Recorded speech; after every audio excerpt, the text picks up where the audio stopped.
오늘은 정말 중요한 이야기를 해드리려고 합니다. 여러분, 혹시 노후에는 어떤 집에서 살고 싶으신가요? 아직 먼 얘기라고 생각하시나요? 제가 최근에 만난 한 어르신의 이야기를 들려드릴게요. 70대 중반의 김할머니께서 이런 말씀을 하셨어요. 젊을 때 집만 크면 된다고 생각했는데 나이 들고 보니 계단 오르기도 힘들고 병원까지 멀어서 택시비만 한 달에 수십만 원이 나가요. 이런 후회 여러분은 하지 않으셨으면 좋겠어요. 오늘 이 영상을 끝까지 보시면 노후에 정말 살기 좋은 집의 조건들을 명확하게 아실 수 있을 거예요. 먼저 현실을 한번 살펴볼까요? 통계청 자료에 따르면 65세 이상 고령자의 약 73%가 주거 환경 때문에 일상생활에 불편을 겪고 있다고 합니다. 특히 계단, 문턱, 좁은 화장실 등이 주요 불편 요소로 꼽혔어요. 그런데 여기서 충격적인 사실 하나 더. 노인 낙상 사고의 70% 이상이 집 안에서 발생합니다. 익숙한 우리 집이 오히려 가장 위험한 곳이 될 수 있다는 거죠. 실제로 67세 박영수 씨의 경우를 보면 강남구 3층 빌라에서 30년간 살면서 우리 집만큼 편한 곳이 어디 있겠어라고 생각했다고 해요. 그런데 어느 날 갑자기 무릎에 통증이 시작되면서 매일 오르내리던 계단이 에베레스트처럼 느껴지기 시작했다는 거예요. 결국 어쩔 수 없이 1층으로 이사를 결정했는데 놀라운 건 같은 동네 1층 집값이 3층보다 무려 1억 원이나 비쌌다는 거예요. 30년 살던 집을 헐값에 팔고 빚까지 내야 했다고 합니다. 이런 일들이 남의 일이 아니에요. 우리 모두에게 닥칠 수 있는 현실입니다. 그렇다면 노후에 정말 살기 좋은 집의 첫 번째 조건은 무엇일까요? 바로 접근성입니다. 지하철역이나 버스 정류장까지 도보 10분 이내에 있어야 합니다. 나이가 들수록 운전이 어려워지기 때문이에요. 특히 지하철역 근처가 좋은 이유는 엘리베이터 시설이 잘 되어 있고 날씨에 상관없이 이용할 수 있기 때문입니다. 정말 놀라운 사례가 하나 있어요. 부산의 한 아파트 단지는 지하철역과 지하 연결 통로로 바로 이어져 있어서 폭우가 쏟아지는 날에도 우산 없이 전철을 탈 수 있다고 해요. 그런데 여기서 더 놀라운 건 이런 곳에 사는 어르신들의 외출 빈도가 일반 지역보다 무려 3배나 높다는 연구 결과예요. 날씨 걱정 없이 언제든 나갈 수 있으니까 활동량이 자연스럽게 늘어나는 거죠. 두 번째로 중요한 건 병원까지의 거리입니다. 대형 병원까지는 30분 이내, 동네 병원이나 약국은 도보 15분 이내에 있는 곳이 이상적이에요. 여기서 정말 감동적인 이야기를 하나 들려드릴게요. 72세 이진수 할아버지는 경기도 분당의 한 실버타운으로 이사한 후 완전히 다른 삶을 살게 됐다고 해요. 예전에는 병원 갈 때마다 자식들한테 차 좀 빌려달라고 눈치를 봐야 했는데 지금은 슬리퍼 신고 5분만 걸으면 내과, 정형외과, 심지어 치과까지 다 갈 수 있어요. 아이들한테 부담 주지 않아도 되니까 마음이 이렇게 편할 수가 없어요라고 하시더라고요. 생활 편의시설 접근성도 매우 중요합니다. 마트, 은행, 우체국 같은 기본 생활시설도 도보권에 있어야 합니다. 특히 요즘은 온라인 쇼핑이 발달했다고 하지만 어르신들에게는 여전히 직접 보고 사는 오프라인 쇼핑이 더 익숙하고 안전해요. 노후에 정말 살기 좋은 집의 두 번째 조건은 무장의 설계와 안전성입니다. 노후 주거에서 가장 중요한 건 바로 단차가 없는 것입니다. 문턱, 계단, 턱 이런 것들이 나이 들어서는 큰 장애물이 되거든요. 제가 아는 한 건축가가 이런 말을 했어요. 젊을 때는 2cm 문턱도 모르고 넘어다니지만 70세가 넘으면 그 2cm가 에베레스트만큼 높게 느껴진다. 정말 무서운 실험 결과가 하나 있어요. 서울 노원구의 한 노인복지관에서 65세 이상 어르신들을 대상으로 실험을 했는데 겨우 5cm 높이의 턱을 넘어다니게 했더니 어떻게 됐을까요?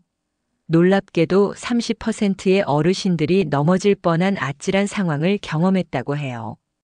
우리에게는 아무것도 아닌 5cm가 어르신들에게는 생명을 위협하는 장애물이 될 수 있다는 거죠. 화장실은 특히 중요합니다. 미끄럽지 않은 바닥재, 충분한 공간, 안전 손잡이는 필수예요. 그리고 문은 밖으로 열리는 게 좋습니다. 혹시 안에서 쓰러졌을 때 구조하기 쉽거든요. 이런 놀라운 성과를 거둔 곳이 있어요. 부산의 한 시니어 전용 아파트에서는 화장실 바닥을 특수 나노 코팅해서 물이 있어도 전혀 미끄럽지 않게 만들었어요. 그리고 응급 상황 시에 누를 수 있는 비상벨도 설치했는데 그 결과가 정말 놀라워요. 입주한 지 3년이 넘었는데 화장실 낙상 사고가 단 한 건도 발생하지 않았다는 거예요. 이전에 일반 아파트에서는 매달 두세 건씩 화장실 사고가 있었던 것과 비교하면 정말 획기적인 변화죠. 너무 넓은 집도 문제예요.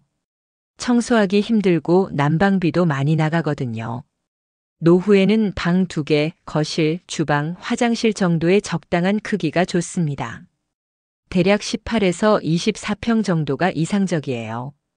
노후에 정말 살기 좋은 집의 세 번째 조건은 커뮤니티와 사회적 연결입니다. 노후에는 무엇보다 외로움이 가장 큰 적입니다. 따라서 이웃들과 자연스럽게 만날 수 있는 환경이 중요해요.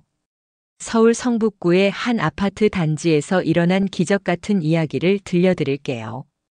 처음에는 단순히 건강을 위해 매주 화요일마다 단지 내 커뮤니티 센터에서 실버 요가 교실을 시작했어요.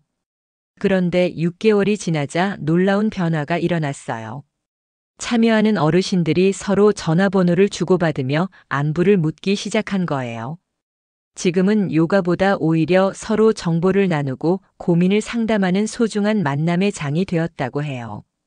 69세 김순자 할머니는 혼자 살지만 전혀 외롭지 않아요.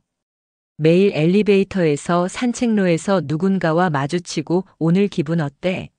라고 인사할 수 있으니까요.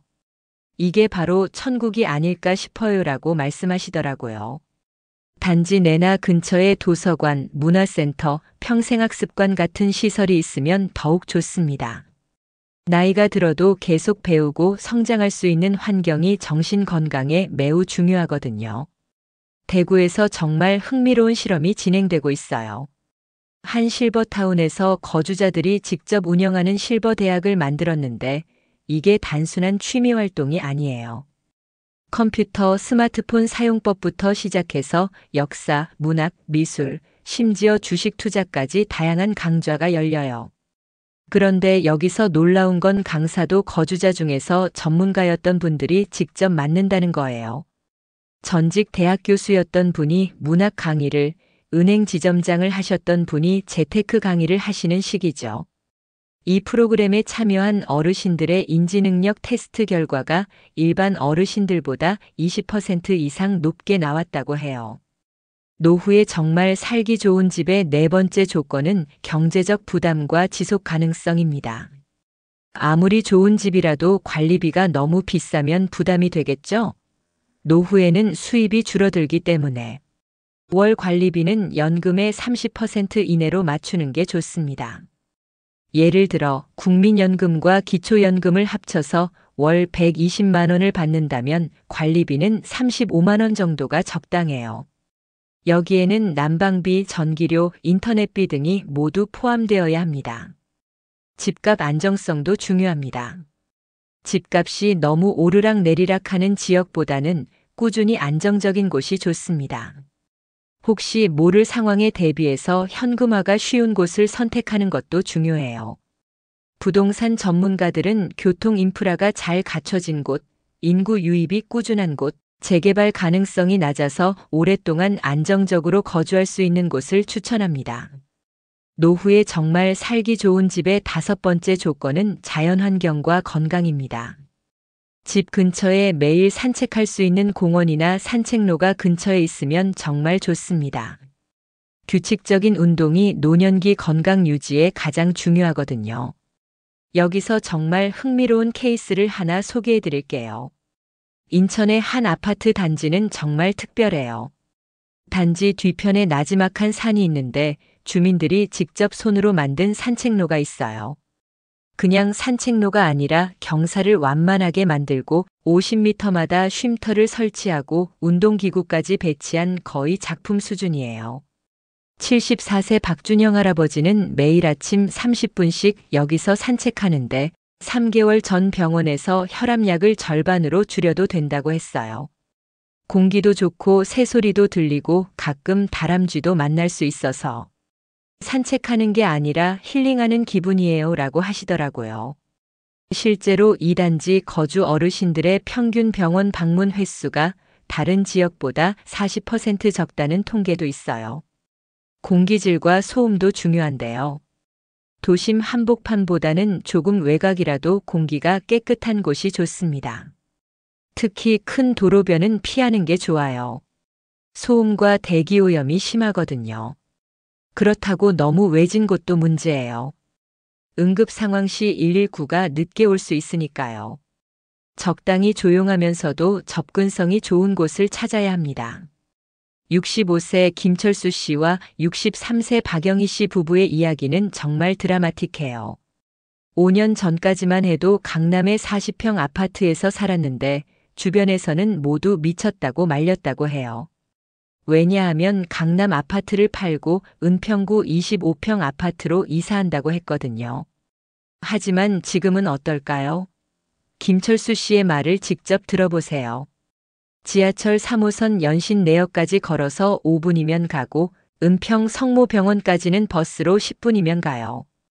그리고 불광천 산책로에서 매일 아침 1시간씩 운동하니까 오히려 몸이 더 건강해졌어요.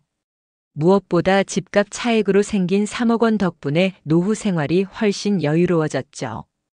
정말 놀라운 건 이 부부의 월 생활비가 강남에 있을 때보다 30% 줄었다는 거예요.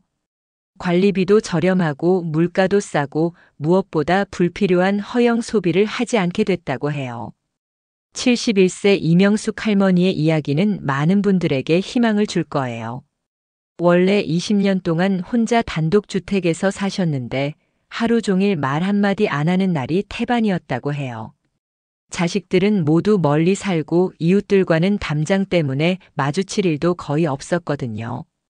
그런데 2년 전 해운대의 시니어 전용 아파트로 이사한 후 완전히 다른 사람이 되셨어요. 처음에는 아파트 생활이 답답할까봐 걱정했는데 여기는 마법 같은 곳이에요. 같은 또래 이웃들이 많아서 엘리베이터에서도 자연스럽게 대화가 시작되고 1층 카페에서는 매일 누군가와 차를 마실 수 있어요. 더 놀라운 건 이 아파트에는 간호사가 상주해서 혈압 체크나 간단한 건강 상담을 언제든 받을 수 있다는 거예요. 그리고 창문을 열면 바로 바다가 보여서 매일 아침 일출을 보며 하루를 시작한다고 해요. 이제는 혼자 사는 게 외롭지 않아요. 오히려 매일이 설레어요라고 하시더라고요. 48세 박민호 씨는 서울에서 용인으로 이주하면서 76세 아버지 박종철 할아버지와 74세 어머니를 모시고 온 거예요.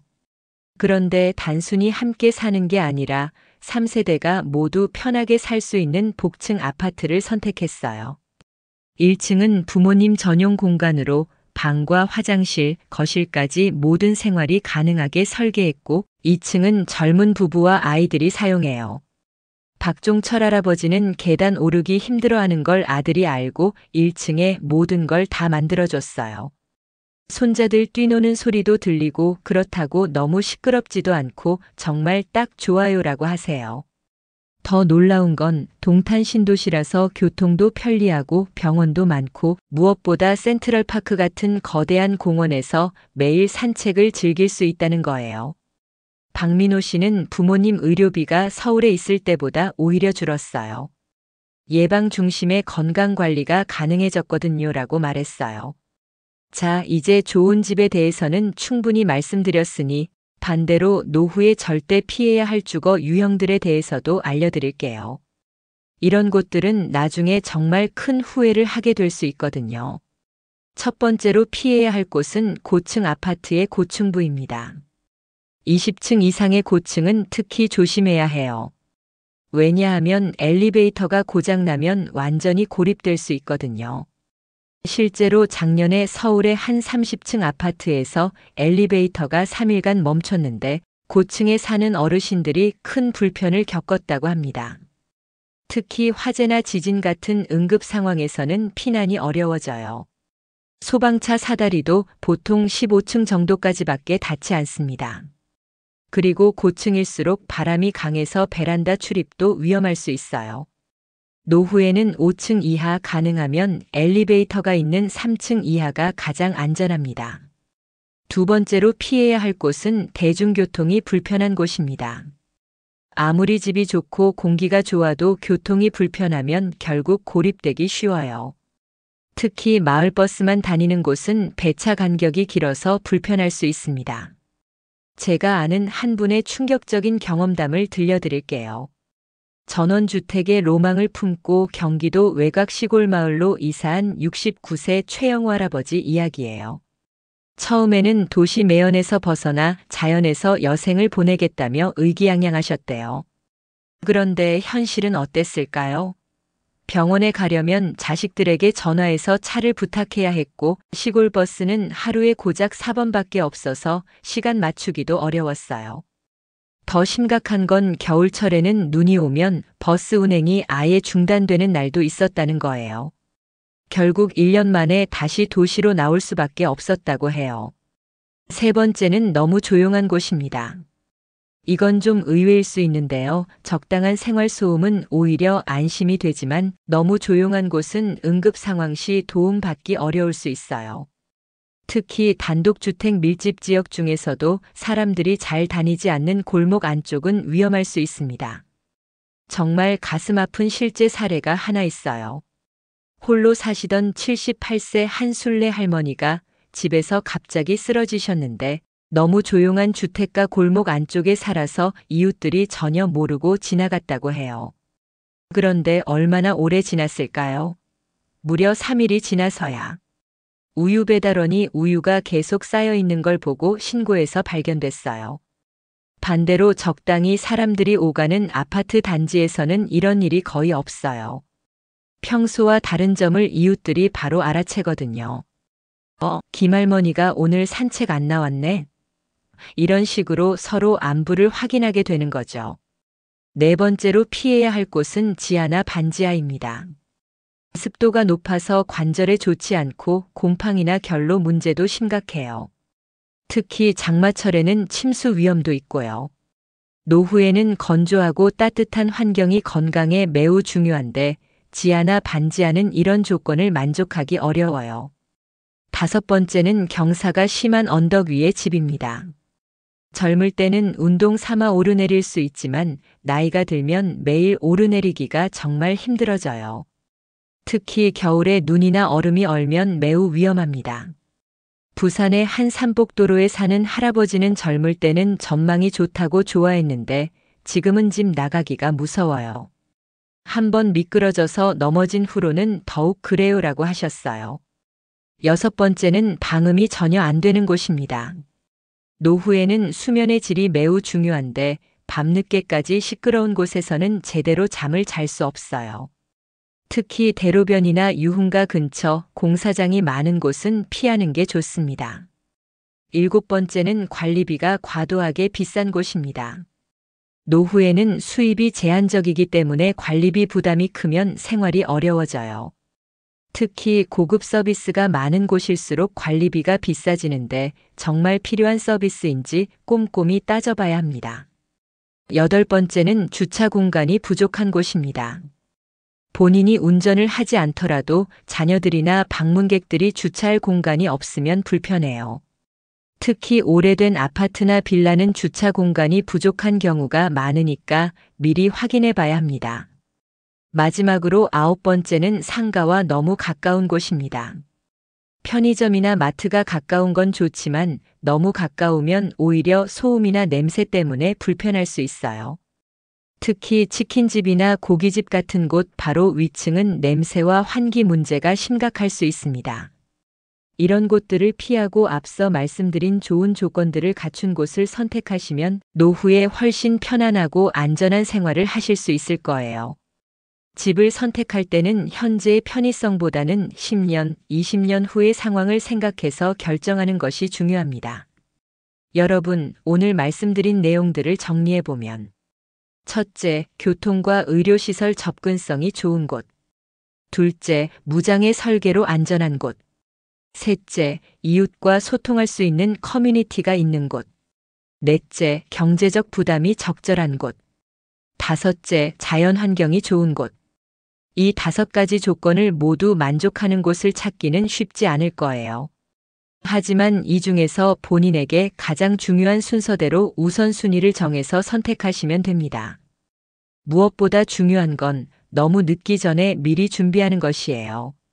건강할 때, 판단력이 있을 때 결정해야 나중에 후회하지 않습니다. 마지막으로 한 가지 더 말씀드리고 싶은 건 집은 단순히 잠자는 곳이 아니라 우리 인생의 마지막 무대라는 것입니다. 그 무대에서 행복하고 편안하게 살 수 있도록 지금부터라도 차근차근 준비해 보시기 바랍니다. 오늘 영상이 도움이 되셨다면 구독과 좋아요 부탁드리고 댓글로 여러분의 노후 주거 계획도 들려주세요. 다음에도 더 유용한 정보로 찾아뵙겠습니다. 감사합니다.